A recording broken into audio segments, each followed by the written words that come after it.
O Além da Notícia está de volta na noite de hoje. O tema do nosso programa é mobilidade urbana. E eu quero muito trazer aqui pontos de reflexão. Olha só, a qualidade de vida, principalmente de um trabalhador que necessita utilizar o transporte público e as vias de acesso diariamente, tem sido alvo de debate em todo o mundo, como já sabemos.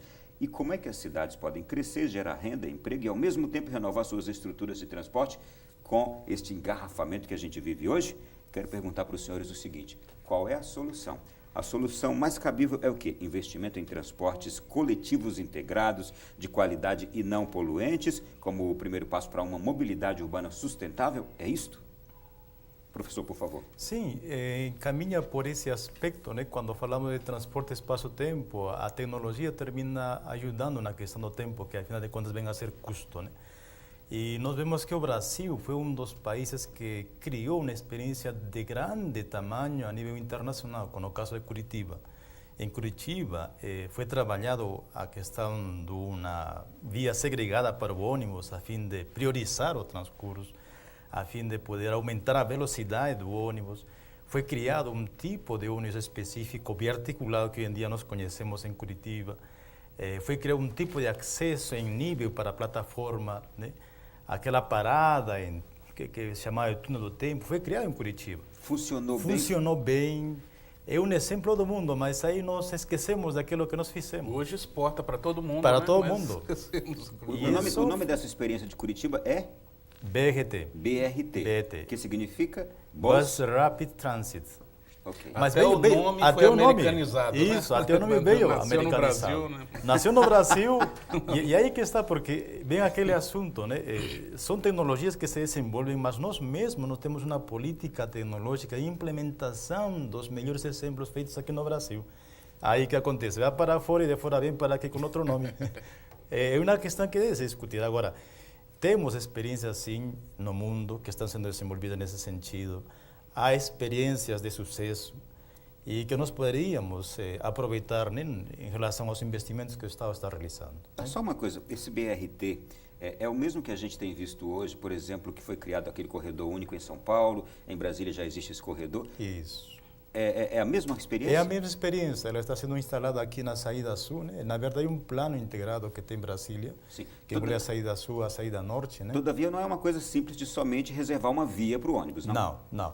Não é somente o espaço. Sim. Lembrando, o espaço-tempo, agora a questão do tempo vem envolvido, primeiramente, as condições operacionais, o tipo de tecnologia, as paradas, o acesso ao ônibus e o sistema integrado, né? Porque não adianta ter somente uma via rápida para o ônibus, tem que estar totalmente integrado. O que significa isso? Significa, por exemplo, um sistema de bilhetagem em que a pessoa possa utilizar o BRT, possa utilizar o metrô, possa utilizar até uma bicicleta, um ponto de parada para chegar na sua casa, né?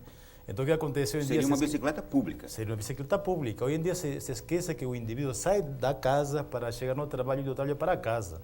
Hoje em dia se pensa, não, leva o indivíduo até o ponto de parada e pronto, eu esqueço dele. Mas não, ele precisa chegar em casa.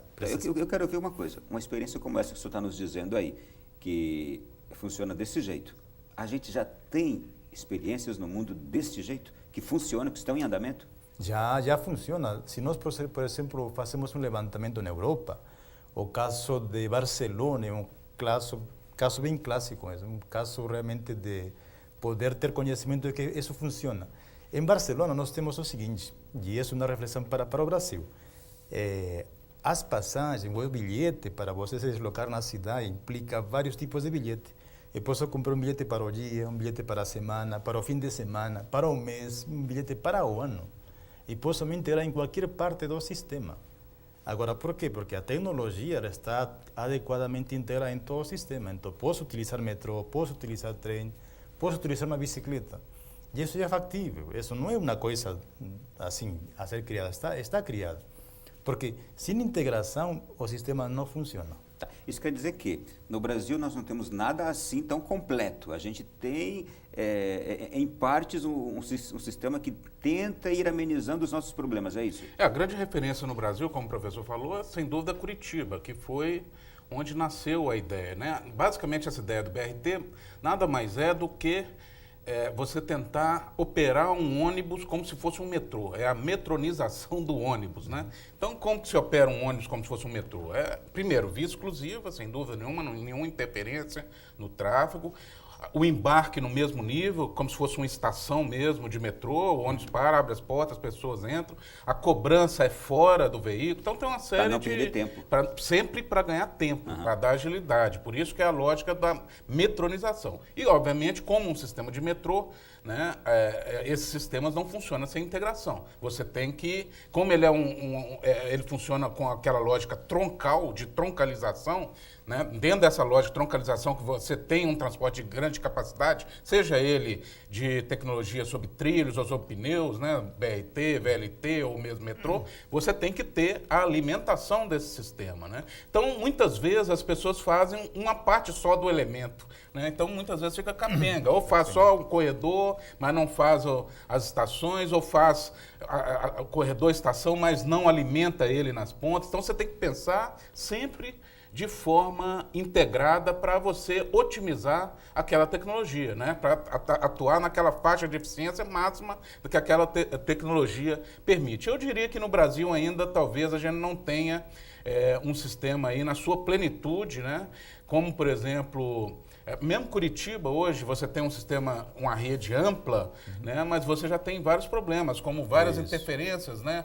Transversais, interferências por semafóricas, as vias não estão totalmente exclusivas. Então, acho que o Brasil ainda carece daquela experiência efetiva na sua plenitude, como a gente tem na América Latina, por exemplo, que é a grande referência é a cidade de Bogotá, né?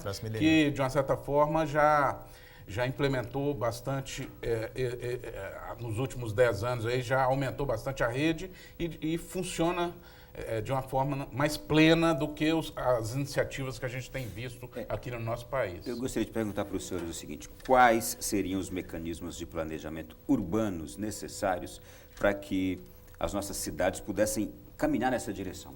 Isso é uma coisa importante também, porque a gente muitas vezes foca, né, as soluções só em tecnologias, em sistemas de transporte. Mas a gente não pode esquecer também do planejamento urbano, né, o planejamento de transporte integrado com o planejamento das cidades, com o crescimento das cidades. E isso no Brasil a gente tem visto experiências muito ruins, né? Então, por exemplo, você tem alguns princípios importantes do desenvolvimento urbano, né, como, por exemplo, você adensar áreas próximas de corredores de transporte de alta capacidade. Muitas vezes você faz um corredor de alta capacidade, um trem, né, um sistema de metrô, mas esse sistema corre em áreas rarefeitas, né? Então, obviamente, isso vai implicar num custo de transporte maior. Se você tem um transporte de alta capacidade, você tem que adensar as áreas próximas a esse sistema de transporte. Aqui em Brasília, a gente tem um exemplo de Águas Claras, né, um bairro que surgiu e bastante adensado justamente por causa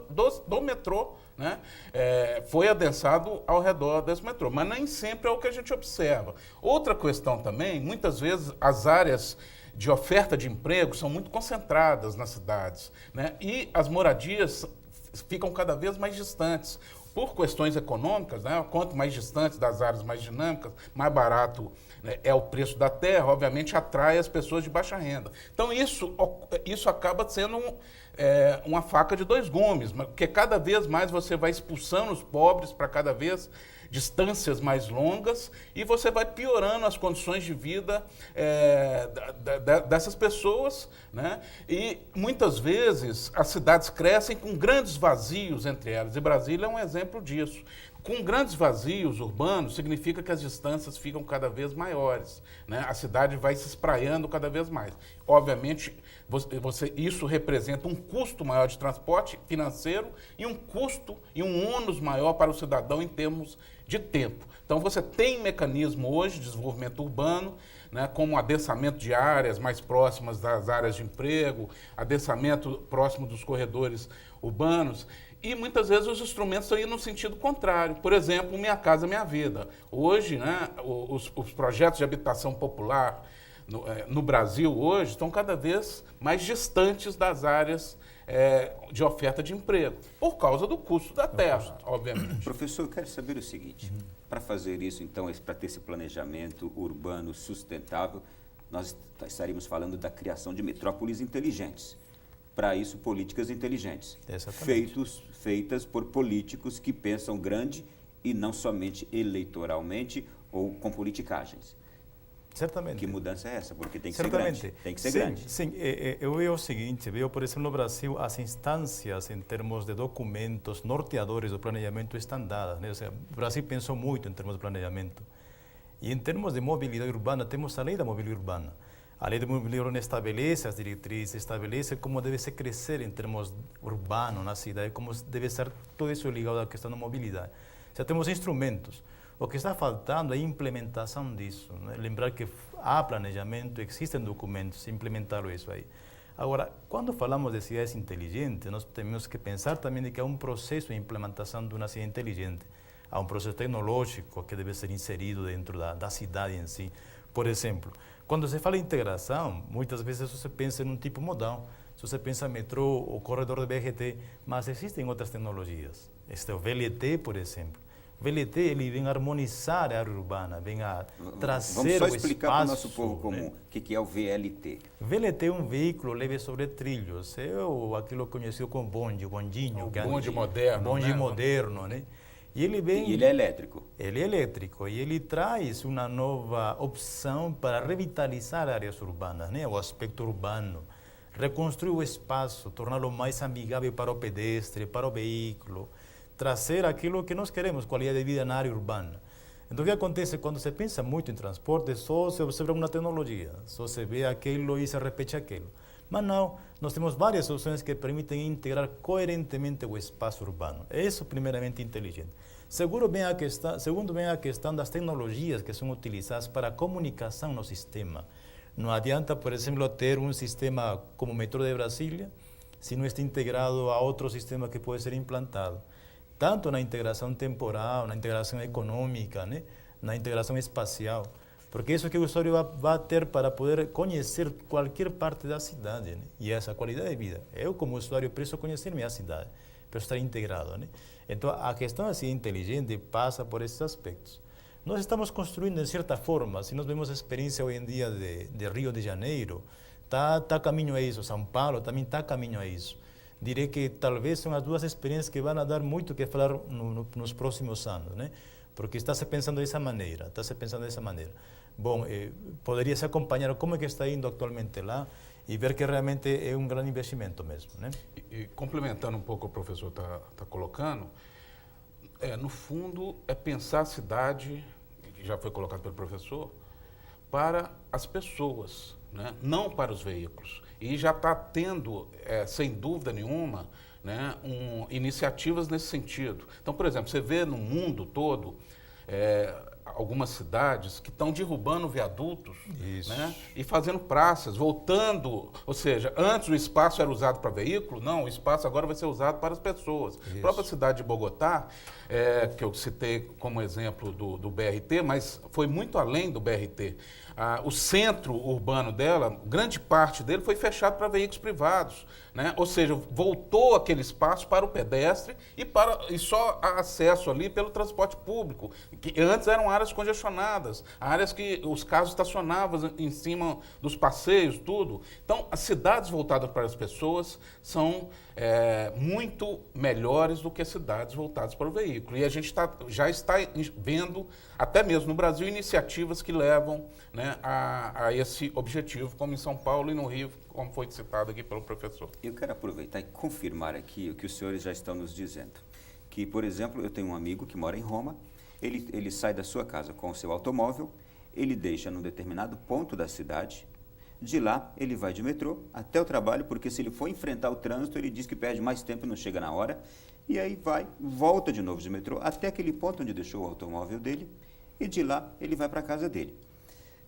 Para que ocorra essa mudança cultural, de mentalidade da nossa sociedade, é preciso que ela veja também estes sinais dos quais nós estamos falando aqui por parte dos gestores públicos, de que eles estão fazendo algo e quando eles passarem a confiança para a sociedade, de que se pode, a praticidade, a confiança, de fato a vida mais tranquila que será, utilizando um sistema como este, ele vai pouco a pouco mudando de hábito. Ao invés dele comprar cada vez mais veículo e de estar usando somente o seu veículo, ele vai vendo que é melhor usar daquela outra forma. É preciso isso para que haja mudança cultural, não é? Exatamente. O Estado ele tem que partir com ações, primeiramente, de confiabilidade. Tem que recuperar a confiança de parte do cidadão para ele poder entrar no sistema. Se você tem uma coisa interessante, por exemplo, no Japão você viaja, pode viajar com seu carro até certo ponto, pega o trem e depois você pode pegar até uma bicicleta para ir no trabalho. E isso é costume fazer, ou seja, não é uma obrigação. A pessoa mesma já inseriu no seu comportamento que eu tenho essa opção e faço. Agora, por quê? Porque o sistema é confiável. Eu sei que o ônibus passa naquele horário, eu sei que vou subir no ônibus, não ter problema de ficar lotado, tenho meu espaço dentro do ônibus, eu sei que na parada vou chegar, não vou ser assaltado, eu vou continuar e chego na minha casa, utilizo o sistema. Então, o que acontece? Primeiro que tem que se recuperar a confiança de parte do usuário, do cidadão. A confiança, isso tem que ser imediatamente. Se você vê, por exemplo, o Brasil, hoje ainda está caminhando muito aos estilos de vida, né? As pessoas estão se diferenciando por ter ou não ter veículo particular. É a questão. Mas isso é fruto de política pública. Política pública. Que nós vamos falar daqui a pouquinho na sequência do nosso programa. Eu quero falar de outros temas ainda. Existe também o monotrilho, que a gente vai tocar no assunto daqui a pouquinho também. E vamos continuar falando de experiências inteligentes que estão dando certo no mundo. Já no nosso próximo bloco.